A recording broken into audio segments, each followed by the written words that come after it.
ನಮ್ಮ ಜಮೀನಿನಲ್ಲಿ ಒಂದು ಹೊನ್ನೆ ಸಸಿ ನೆಟ್ಟಿದ್ದೀನಿ ನಾನು. ಇದು ಹೊನ್ನೆ ಮರದ ಸಸಿ, ಸುಮಾರು 3 ವರ್ಷ ಆಗಿರಬಹುದು. ಈ ಹೊನ್ನೆ ಮರದ ಸಸಿ ನೋಡಿ ಹೇಗೆ ಎಷ್ಟು ಚೆನ್ನಾಗಿ ಬೆಳೆದಿದೆ ಅಂತ. ಇದು ಹೆಚ್ಚಾಗಿ ದೊಡ್ಡ ದೊಡ್ಡ ಕಾಡುಗಳಲ್ಲಿ ಬೆಳೆಯುತ್ತೆ. ಇದನ್ನು ಅನೇಕ ಗೃಹೋಪಯೋಗಿ ವಸ್ತುಗಳಿಗೆ ಬಳಸ್ತಾರೆ. ಇದು ಸುಮಾರು 80ರಿಂದ 100 ಅಡಿ ತನಕ ಹೈಟ್ ಹೋಗುತ್ತೆ. ಇದು ಇನ್ನೂ ಚಿಕ್ಕ ಸಸಿ.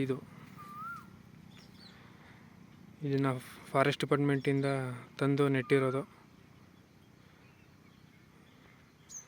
ಹೊನ್ನೆ ಸಸಿ.